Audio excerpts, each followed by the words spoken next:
थेट जागात खासदार संजय राऊत बोलत आहेत। चौकशी समितीनं अक्षय शिंदेचं एन्काउंटर हे बनावट असल्याचं म्हटलंय, त्यावर फिंगरप्रिंट्स नाही आहेत रिव्हॉल्व्हरवर, तसंच 5 अधिकाऱ्यांनाही जबाबदार धरले या एन्काउंटर। बघा, हा एक न्यायालयीन आणि कायद्याचा विषय आहे। बलात्कारचं प्रकरण जे होतं बदलापूरचं, हे अत्यंत गंभीर आणि महाराष्ट्राला कलंकित करणारं, अस्वस्थ करणारं, लोकभावना तीव्र होत्या, आजही आहेत। आरोपीला पकडलं, आता अशी शंका घेतली आरोपी तो खरा होता की अजून कोणाला वाचवण्यासाठी त्याचा बळी दिला, असा हा शंका उपस्थित काही लोकांनी केली आहे। त्यात मला पडायचं नाही, पण त्याला ज्या पद्धतीनं त्याची हत्या केली, एन्काउंटर केलं, तो विधानसभेच्या निवडणुका डोळ्यासमोर ठेवून राजकीय फायद्यासाठी त्याची हत्या केली का? कारण जे चित्र रंगवण्यात आलं ते पूर्णपणे चुकीचं होतं। गृहमंत्री देवेंद्र फडणवीस होते, त्यांना अंधारात ठेवून हा प्रकार झाला अशी माझी माहिती आहे। पण आता त्या संदर्भात एक समिती नेमली न्यायालयानं, आणि जो अहवाल आला आहे तो धक्कादायक आहे। यापूर्वीसुद्धा मुंबईसह महाराष्ट्रात देशामध्ये एन्काउंटर झालेले आहेत, त्यातले 90% एन्काउंटर अशा पद्धतीनं झालेले आहेत। पण बदलापूरच्या प्रकरणामध्ये अख्ख्या देशाचं लक्ष होतं आणि न्यायालयीन समितीनं त्याच्यावर ठपका ठेवलेला आहे। लक्षात घ्या, सरकारने एक समिती नेमली, त्यांचं म्हणणं हे सगळं खोटं कुमांड रचलं आहे। आता या संदर्भात काय करायचं हे तर न्यायालयाने ठरवायचं आहे किंवा मुख्यमंत्र्यांनी ठरवायचं आहे। विरोधी पक्ष म्हणून तुमची काय मागणी? आमची काहीच मागणी नाही। कायद्यानं आणि न्यायालयाच्या मार्गानं जे होईल ते आम्ही पाहू, कोणावरही अन्याय होऊ नये। बोला। राहुल साहेब, एन्काउंटर झाला, एकनाथ शिंदे मुख्यमंत्री असतात, निकाल आलाय देवेंद्र फडणवीस मुख्यमंत्री असतात, त्यामुळे राजकीय वर्तुळात चर्चा अशी आहे की कोणी कोणाचा गेम खेळतो। सध्या गेम करण्याचं प्रकरण खूप वाढलेलं आहे।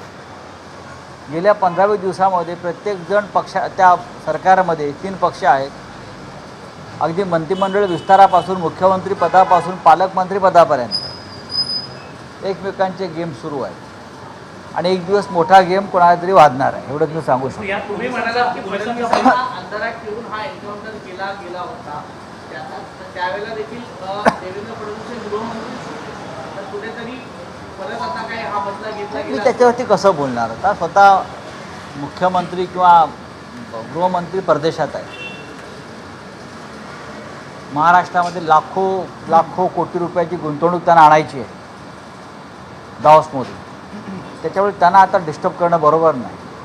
ते येताना 10-20 लाख कोटीची गुंतवणूक, 1000 कोटीची गुंतवणूक ते आणतील। एन्काउंटर वगैरे लहान गोष्टी आहेत। राजकीय फायद्यासाठी पोलिसांचा बळी घेतला, राजकीय फायद्यासाठी पोलिसांचे बळी नेहमीच घेतले जातात। आता या प्रकरणात सुद्धा ज्या पोलिसांनी ज्यांच्या आदेशावरून हे केलेलं आहे त्या पोलिसांच्या बळी जाणारच आहे ना। एकदा जर न्यायालयाने ठरवलं की यांच्यावर कायदेशीर कारवाई करायची तर ह्यांच्यावरही 302चा गुन्हा दाखल होईल, जो त्या लखम भैया प्रकरणामध्ये 20 पोलीस तुरुंगवास जन्मठेप झाली, या प्रकरणात सुद्धा ते होऊ शकतं अशी मला पूर्ण खात्री आहे। 23 तारखेला शिंदेचा मेळावा होणार आहे, कार्यक्रम, राहुल शेवाळे असं म्हणतात की काही आमदार आपले म्हणजे आपल्या पक्षाचे काही आमदार पुन्हा मोठा राजकीय होणार। बघा, होऊ द्या ना। राहुल शेवाळे काय बोलतात त्याच्यावरती राजकारण महाराष्ट्राचं ठरत नाही। त्यांच्या जीवनात दुसरं आहे काय?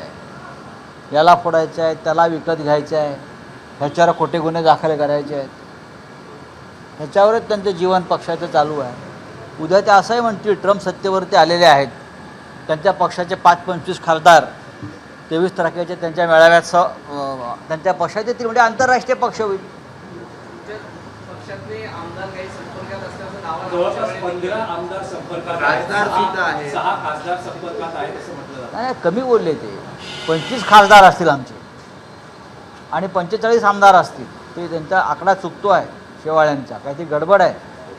म्हणून मी म्हणतो की या शिंदे गटाच्या सगळ्या लोकांनी कुंभमेळ्यात जाऊन ध्यानधारणा करणं गरजेचं आहे. मोदींनी त्यांची व्यवस्था केली आहे. ज्यांचं मानसिक स्वास्थ्य बिघडलेलं आहे त्यांनी प्रयागराजला जावं, प्रयाग तीर्थी बसावं.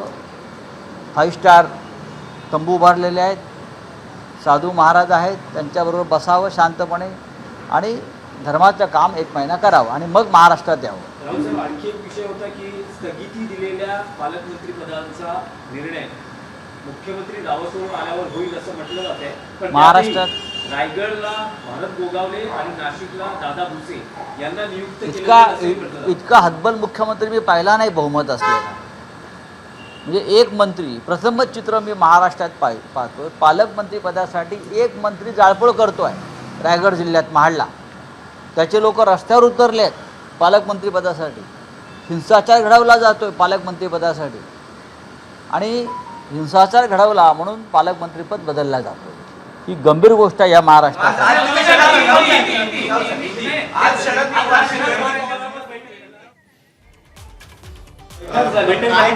महाविकास आघाडी दोन प्रमुख पक्षाचे नेते भेटले. महाविकास आघाडी ठणठणीत आहे, काय चिंता करू नका. लोकसभेला आम्ही एकत्र लढलो, विधानसभेला एकत्र लढलो. काही चुका झाल्या असतील त्या भविष्यात दुरुस्त करू. आमच्यामध्ये संवाद राहिला पाहिजे. तो संवाद सुरू झालेला आहे आणि हे एक सकारात्मक लक्षण आहे.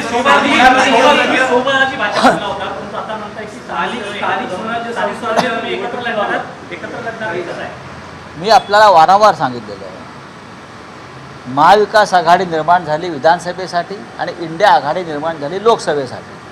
स्थानिक स्वराज्य संस्थेसाठी अशी कोणती आघाडी अद्याप निर्माण झालेली नाही. एवढंच मी सांगू शकतो.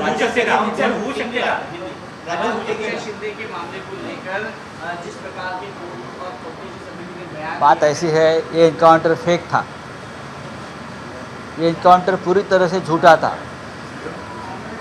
विधानसभा चुनाव में फ़ायदा पहुंचाने के लिए इनकाउंटर किया. ये अब सामने आया है. जो कमीशन राज्य सरकार उनकी है, अपहरण किया था, ये उनकी जांच है. तो अब क्या करेंगे? मुख्यमंत्री रिजाइन करेंगे या उस वक्त के मुख्यमंत्री अपने पद से इस्तीफा देंगे?